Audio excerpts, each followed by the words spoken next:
ஜெய முரளி. நான் அவங்க அப்பா படம் பார்த்தேன். அந்த படத்தில் நிறைய நான் அழுதுட்டேன். அப்போல்லாம் வந்து காதல்லாம் வெளியே சொல்கிறதுக்கு ரொம்ப பயம். ரொம்ப ரொம்ப பயப்படுவாங்க. நெருங்குவாங்க, பழகுவாங்க, க்ளோஸாக இருப்பாங்க, எல்லாம் ஊரெல்லாம் சுற்றுவாங்க. ஆனால் காதல் வந்துட்டா மட்டும் ரொம்ப பயமாக இருப்பாங்க, பூனைக்குட்டியாக மாறிடுவாங்க. அதுதான் அந்த முரளி பையன், இதே முரளியுடைய பையன். அந்த கரெக்டாக அந்த பாடி லாங்குவேஜ் அவங்க அப்பா எப்படி இருந்தாரோ அதே தான் சொல்ல முடியாம மெல்ல முடியாம அந்த காதலை தன் மனசுக்குள்ள. இப்ப 2026க்கு வரேன். இது காதலே கிடையாதுங்க.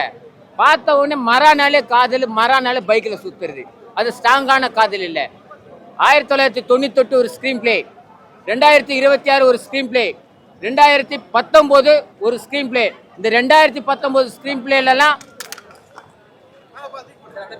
இந்த மேட்சை பத்திலாம் காட்டுறாங்க, டோனியை பத்திலாம் நல்லா எக்ஸ்பிளைன் பண்றாங்க.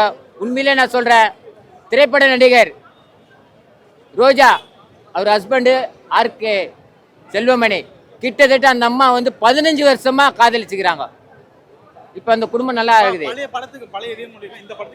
அதுதான் சொல்றேன், காதல் வந்து 15 வருஷம் ஒரே பொண்ணை லவ் பண்ணா அது பலமான காதல். 10 வருஷம் லவ் பண்ணான்னா அது பலமான காதல். ஒரு காதல் ஒரு வாரம் காதல் பண்ணா அது காதலே கிடையாது. ஒரு வாரம் காதல் பண்ணி கல்யாணம் பண்றவ குழந்தை பெற்றிருக்க காதலே கிடையாது. ஒரே பொண்ணை 10 வருஷமா நேசிக்கிறது தான் அது பலமான காதல். என்ன அனுபவத்திலிருந்து நான் சொல்றேன். இந்த 2020 காதல் பண்றதே இது மாதிரி பார்த்து காதல் பண்ணுங்க. கண்டிப்பா 18 வயசுல 19 காதலிக்கிறீங்களா, ஒரு 30 வயசு வரைக்கும் காதல் பண்ணுங்க.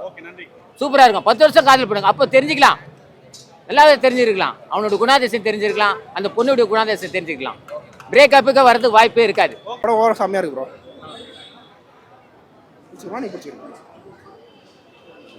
படம் ஓவராலாக வேறு லெவலில் இருக்குது.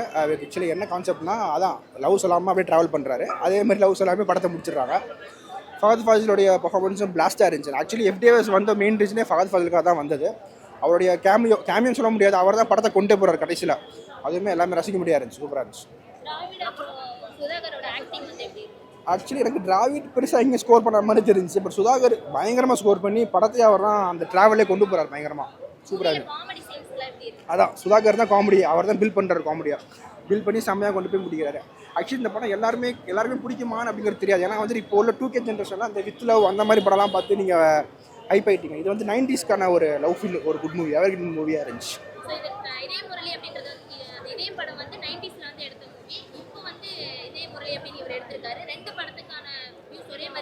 ஆக்சுவலி 2 படத்துக்குமே ஒரே கான்செப்ட் தான். அதுலேயுமே அவர் லவ் சொல்ல மாட்டார், லவ் சொல்லாமல் அப்படியே ட்ராவல் பண்ணுவார்.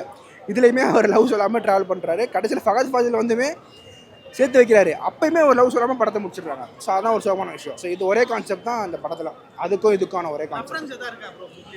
ரெஃபரன்ஸ் வந்துட்டு அவங்க சின்ன ஜெயந்த் வருவார் ஒரு சீனில், இந்த மாதிரி உங்கள் அப்பா இப்படி தான் லவ் சொல்லாமலே போயிட்டாரு, அதே மாதிரி நீயும் போயிட்டா அப்படின்னு சொல்லுவார். அந்த ஒரு சீன் ரசிக்கும்படியாக இருந்துச்சு. Friend shot. எந்த பாட்டு ப்ரோ?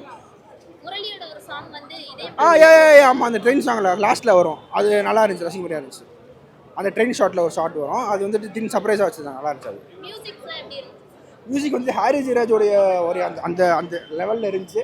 அந்த கல்யாண பாட்டாக இருக்கட்டும் எல்லாமே சூப்பராக இருந்துச்சு. தமிழோட ஆக்டிங்கும் பயங்கரமாக இருந்துச்சு. பிடி முகன் மட்டும் தான் ரோல் இருக்குது, கையில் ஒரு ரோல் கிடையாது. பிடி முகன் வந்துட்டு அந்த எமோஷனல்ஸ் எல்லாம் பயங்கரமாக ஓகே இருக்குது. படம் ரொம்ப நல்லா இருக்கும் ப்ரோ. படத்தில் எனக்கு முரளி சாரை பார்க்கும்போது, இது அதர்வ சாரை பார்க்கும்போது எனக்கு பழைய 90s முரளி சாரை பார்க்குற மாதிரி இருந்துச்சு. இது மவுண்ட் ரோடில் வச்சு ஃபைட் சீன் எடுத்திருக்கேன். ஒரு பஸ்ஸில் வச்சு ஒரு ஃபைட் சீன் நடக்குது. அந்த ஃபைட் சீன்லாம் ரொம்ப சேசிங்லாம் பயங்கரமாக இருக்குது. படத்தில் லவ் சீன்ஸ் எல்லாமே நல்லா வந்திருக்கு. அவர் பரிதமங்கல் சுதாகர் சார் காமெடி ரொம்ப சூப்பராக பண்ணியிருக்காங்க. ரக்ஷன் தான் காமெடி சூப்பர் பண்ணியிருக்காங்க. அப்புறம் அவர் பகத் பாசில் சாரோட கேமியா ரோல் படத்தில் வேறு லெவலில் இருக்குது. கண்டிப்பாக இந்த படத்தில் வந்து ரெஃபரன்ஸ் இல்லாமல் இருக்காது. படத்தில் ரெஃபரன்ஸ் கண்டிப்பாக இருக்குங்க. படத்தில் வந்து நம்ம ஒரு சின்ன ஜென்ஸோட ஒரு ரெஃபரன்ஸ் இருக்குது. ஆமாம், படத்தில் வந்து அந்த ஒரு கைடு லோகர் வந்து ட்ரெயினில் போகும்போது அந்த அதர்வ சார் அவங்கள பார்க்கும்போது ஒரு பாட்டு வரும், பொட்டு வைத்த ஒரு வட்ட நிலா ஒரு புன்னகையில் என்னை இட்ட நிலா, அந்த பாட்டு போட்டிருக்காங்க. அந்த ட்ரெயின் போகும்போது அந்த பாட்டுக்கு ரொம்ப அருமையாக இருந்துச்சு. முரளி சாரோட ரெஃபரன்ஸ் எதாவது இருக்குங்களா? அதான் முரளி சாரோட ரெஃபரன்ஸ் இவரை வராங்க, சின்ன ஜென்ஸ் வராங்க. படம் ரொம்ப அருமையாக இருக்குது.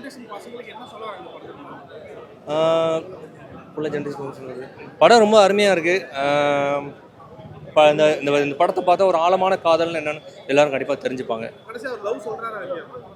லவ் சொல்லிடுறாங்க. இதே முரளி படம் வந்து ரொம்ப நல்லா இருந்துச்சுங்க சார். நான் வந்து ஃபர்ஸ்ட் ஹாஃபோட செகண்ட் ஹாஃப் ரொம்ப எனக்கு நல்லா கனெக்டடாக இருந்துச்சு.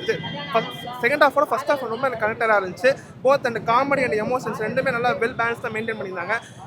இது ப்ரொடியூசர் டேரக்டர் வந்து ப்ரொடியூசர் தான் இந்த படத்தை டேரக்டர் வந்து நினைக்கிறேன் நல்லா வந்து பண்ணியிருந்தாரு. மெஜாரிட்டியாக வந்து காமெடிஸு எமோஷன்ஸ் நல்லா வந்து பண்ணியிருந்தாங்க. கேஸ்ட் அண்ட் க்ரூ ஆக்டிங் இந்த அதர்வா இருக்கட்டும், பிரீத்தி முகந்தன், கைடு லோகர் எல்லாம் வந்து பண்ணியிருந்தாங்க. ஒரு சர்ப்ரைசிங் கேமியோ இருக்குது, அது நீங்கள் வந்து தேட்டரில் வந்து பார்த்து என்ஜாய் பண்ணிங்க. நிறைய ஒரு தேட்டரிக்கல் மொமெண்ட்டாக வந்து சர்ப்ரைஸாக வந்து நிறைய வந்து இருக்குது. நல்லா சூப்பராக வந்து பண்ணியிருக்காங்கன்னே வந்து சொல்லலாம். இந்த ஃபோர்த் வால் பிரேக் பண்ணுற விஷயமா இருக்கட்டும், அது நல்லா வந்து நம்ம தேட்டர் பார்க்குற ஆடியன்ஸ் வந்து பயங்கரமாக ரொம்ப கனெக்டடாக இருந்துச்சுங்க சார். தமனோட மியூசிக் அண்டு நடிச்சிருக்காரு, ரொம்ப சூப்பராக பண்ணியிருந்தாங்க, நல்லா இருந்துச்சு. எனக்கு வந்து ஒரு குறை என்னென்னா வந்து செகண்ட் ஹாஃபில் ஒரு ஃபஸ்ட்டு ஒரு 1/2 மணி நேரம் மட்டும் கொஞ்சம் வள கொலகொலை இழுத்த மாதிரி இருந்துச்சு. அதை மட்டும் கொஞ்சம் கிறிஸ்பாக ஒரு மாண்டாஜாக வந்து கட் பண்ணியிருந்தாங்கன்னா எனக்கு மெஜாரிட்டி எனக்கு ஒர்க் அவுட் ஆச்சு சார்.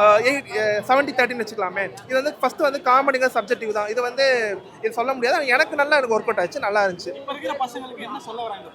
இந்த படம் என்ன சொல்ல வராங்கன்னா வந்து நீங்கள் இப்போ வந்து லவ் பண்ணுறாங்கன்னு வச்சுக்கோங்களேன், அதை வந்து உங்களுக்கு வந்து பிடிச்சிருக்கோ இல்லையா சொல்லிடுங்க ஃபஸ்ட்டு. அவங்க ஏற்றுக்கிறாங்க இல்லையான்ட்டு வந்து ஃபஸ்ட் சொல்லிடுங்க, அதுக்கப்புறம் வந்து பார்த்துக்கலாம். ஏன்னா வந்து இந்த படத்தில் வந்து இந்த படத்தில் வந்து டயலாக் இந்த மாதிரி வருது, இது மாதிரி உங்களுக்கு வந்து பிடிச்ச விஷயத்த வந்து சொல்லிடுங்க. இதுக்கு மனசுக்குள்ளே வச்சுருந்தீங்கன்னா அதுவே வந்து உங்களுக்கு பெரிய வந்து உங்களுக்கு ரொம்ப கஷ்டமாக இருக்கும் அப்படின்னு சொல்ல வராங்க. நிறைய ஃபிலாசபிக்கலாக ஒரு சில விஷயத்தை சொல்கிறாங்க, அது நல்லா இருந்துச்சு. ஓவராலாக பார்த்தீங்கன்னா ஃபேமிலியோட நல்லா வந்து பார்த்தீங்கன்னா நல்லா கனெக்டாக இருந்துச்சு. நல்ல காமெடிஸ் இருக்குது, எமோஷன்ஸ் இருக்குது, எல்லாமே நல்லா பேலன்ஸாக கொண்டு போயிருக்காங்க சார். ஒன் சைட் லவ் பண்ணுற யாருச்சுன்னா அவங்களுக்கு சத்தியமாக நல்லா கனெக்டடாகவும் நல்லா இருக்கும். இதே முரளி நல்லா நடிச்சிருக்காப்புல. ஃபுல்லாக லவ் தான் அதில் இருக்குது. லவ் சொல்ல போகிறாப்புல, ரொம்ப தயங்கி நிற்கிறாப்புல. அவங்களாம் லவ் சொல்ல வராங்க, அப்படியே எமோஷனலாக நின்றுக்கிட்டு இருக்கு. அவங்களும் சொல்ல வராங்க, இவரும் சொல்ல வராங்க, அப்படியே நிற்கிது. கடைசியில் நல்லா இருக்கு படம். கடைசியில் அவங்க ஃப்ரெண்ட்ஸ் தான் சேர்த்து வைக்கிறாங்க. ஆமாம், பழைய பாட்டு இருக்குது, நிறைய பாட்டு இருக்குது. முரளியை பற்றி ஒன்று சொல்ல, அவருடைய புகைப்படம் மட்டும்தான் ஃபர்ஸ்ட்டில் வந்துச்சு, மற்றபடி எதுவும் வரல. காமெடி சுதாகர் இருக்காப்புல, நல்லா இருக்கு, சூப்பராக இருந்துச்சு மேடம். அவர் மெயின் கேரக்டர் சைடில் இருந்தாலுமே லாஸ்ட்டில் அவர் தான் மெயின் கேரக்டர் வரப்போ.